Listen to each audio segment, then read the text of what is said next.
यहाँ आप देख सकते हैं कुछ प्लांट्स हैं, जैसे कैक्टस थे तो इस पर कोई बहाव नहीं पड़ा गर्मी का, और कुछ दिन के लिए बाहर चल गए थे तो छत पे ये प्लांट लगे हुए हैं, गमला में लगे हुए हैं। इधर कैक्टस है, यहाँ एलोवेरा है, ये बेली का फूल था यहाँ पे।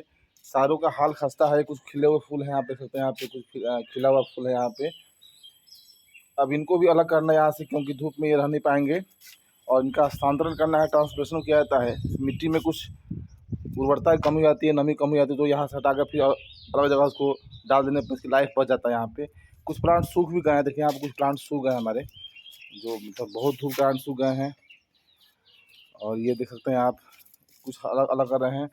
तो खासकर बच्चों के लिए बता रहे हैं कि ये जो रूट सिस्टम होते हैं, जड़ सिस्टम होते हैं, ये कैसे काम करते हैं। तो देखिए प्लांट में दो तरह के जड़ होते हैं, आप देख सकते हैं यहाँ पे प्लांट में दो तरह के जड़ होते हैं। एक तो ये आपको जो ऊपर दिखाई दे रहा है, ये जो जड़ है इसको बोलते हैं ना, इसको बोलते हैं मतलब ये मेन रूट है यहाँ पे। और ये सूट बोलते हैं, सूट का काम होता है ना कि मतलब मिट्टी को पकड़ना और इसके बैलेंस को बनाना, ये सूट हैं। और ये जो है ना मेन रूट है इसके, जहाँ से जो प्लांट है वो क्या करता है, खनिज लवण और मिट्टी को लेता है, खनिज लवण और प्रोटीन को लेता है, विटामिन को लेता है, जिससे वो भोजन बनाता है। उसके बाद ये स्टीम है यहाँ पे, ये स्टीम है यहाँ पे, ये फिर तना है, देख सकते हैं आप, ये ऊपर भी इसमें लगे हुए हैं, पत्ते लगे हुए हैं जो भोजन बनाने काम करते हैं। और पत्ते को बोलते हैं ना फूड फैक्ट्री ऑफ प्लांट, यानी कि प्लांट का ये क्या है, फैक्ट्री है जहाँ पे भोजन बनता है। और भी प्लांट्स हैं कुछ जहाँ पे प्रभाव नहीं पड़ा है, जैसे कैक्टस का प्लांट है, ये कैक्टी है ये, अभी इस पर कोई प्रभाव नहीं पड़ा है, इतना गर्मी के बाद भी ये खूब चल रहा है। तो गर्मी के दिनों में कैक्टस के प्लांट्स में कोई खास फर्क नहीं पड़ता, क्योंकि पानी की जरूरत कम पड़ती है इन लोगों को यहाँ पे। ये कनेल है, कनेल का स्थिति खराब अच्छा नहीं होता खास करके, तो आप ये सारे देख सकते हैं यहाँ पे। तो ये इसलिए आज समझाया है कि इन लोगों को अलग करना है आज, है ना।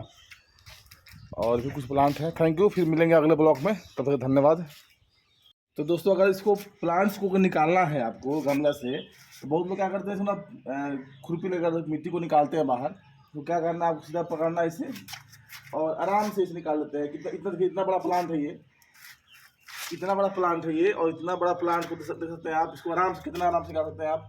फिर मिट्टी निकालिए इसको, और मिट्टी इसको झाड़िए, बल लगाना पड़ता है। देखिए ये आराम से निकल रहा है, देखिए आराम से, देखिए आराम से निकल रहा है, निकल गया अब यहाँ से।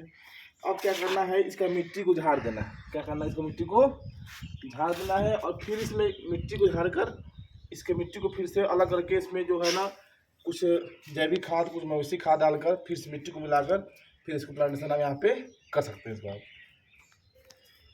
सबसे पहले देखो ये गमला से निकल गया, यहाँ से गमला से निकल गया, तो क्या करना है इसको ना ईटा वगैरह से इसको मारना है, ये इससे मिट्टी छोड़ दे। और फिर मिट्टी में क्या करना है, इससे मिट्टी फिर इस मिट्टी में फिर खाद और कुछ केमिकल मिलाकर फिर से प्लांटेशन यहाँ कर दिया जाता है। फिर गमला फिर मिट्टी लगा दी यहाँ पे, और इसको यहाँ फोड़ेंगे। अब देखिए कैसे फोड़ते, देखिए यहाँ पे फोड़िए इसको, देखिए इस तरह से मिट्टी को हम वहाँ से अलग करेंगे। देखिए मिट्टी यहाँ से अलग हो रहा है, और मारिए और मारिए, देखिए सब कितना जड़ छोड़ा हुआ है। हाँ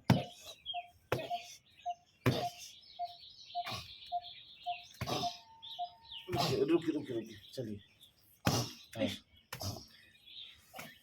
मारिए,